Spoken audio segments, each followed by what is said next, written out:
Hello, EntrePods, and welcome to Season 3. This season, we are interviewing and talking about ethical entrepreneurs who are making money and changing our world.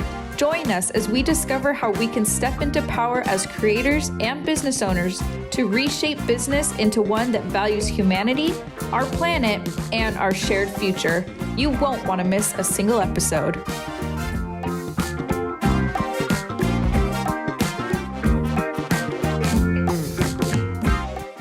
You get into a startup, the investor leaves, now you've just got equity. But remember, you were just fired, your husband deployed, and you've got 4 kids. So what do you want? And so it's still new. We're still in the new stage. So you can either throw in the towel and go get a job, a job, right, with somebody else, and then put the kids somewhere else. And, you know, your whole life changes and you lose out on the family things that you said were very important to you. Or you decide to dig in your heels and go, I'm going to make it work. So one of the things that we have as entrepreneurs is what Shauna did. She goes, okay, I'm just going to make this work. So let's think about what we can do, because finances are not fun and sexy and exciting. But what is exciting? The idea of gamification. Is there any way we could gamify the experience that would reward people for doing what's in their best interest? Right. So as far as a business decision, you know, in the back end, I mean, this is all great. And I know that this app is going to do very well. I'm very interested, and I know all of our listeners are interested in the thought process of, you took something that was very boring. It's boring, and it's boring for the people who know it. For the people who don't know it, it's terrifying. Right. And we're talking saving money in a time when the average American pays something like 3 times as much for the most basic life essentials. And we're in unprecedented hard times, you know?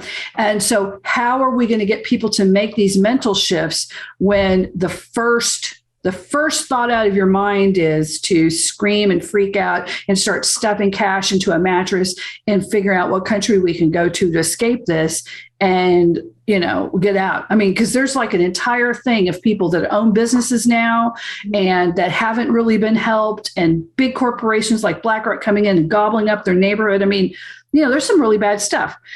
So we're ethical entrepreneurs who make money and change the world. So we're gonna figure out, all of us in our own unique little ways that are listening today, how we're going to fight all of that. And so it's interesting to me, from an owner who's coming through for this, how are we going to make money and save the world as entrepreneurs and do it ethically?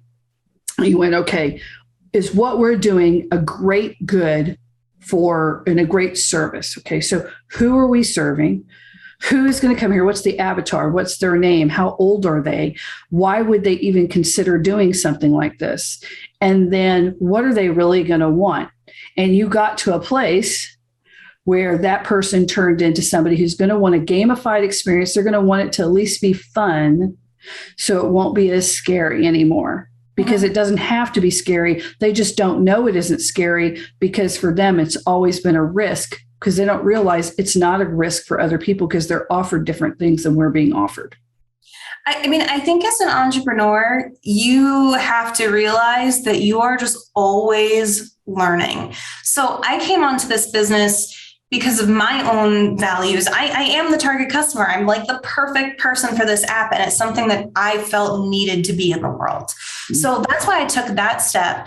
But, you know, in terms of everything that you just shared, it all came from learning. You know, one of the first things that we did was run a private beta and do surveys and get on the phone with people and ask them how they felt about the product, how they felt about the messaging, what they think we should do differently. And, you know, ultimately, we're also inspired by other businesses that we see doing things well. A lot of times we describe Odo as the Peloton for financial fitness. Right? Okay. Right, because it's that gamified experience. Peloton really kind of honed in on creating this community experience, this leaderboard experience. And we're doing something similar in the finance space. You know, working out is not always fun. It's not the sexiest experience around. Yeah. So, you know, they were able to take that and find things that people enjoyed, the competition, the community, and apply it. And then it really became something that just exploded from there. So, talking to our avatars, talking to our beta testers, and understanding how they feel about these things on a very deep level was important. But then being inspired by other companies that have come before us and have really hit the nail on the head, and being able to kind of see where the future of our own industry is going was really kind of essential steps in the journey with Odo this past year.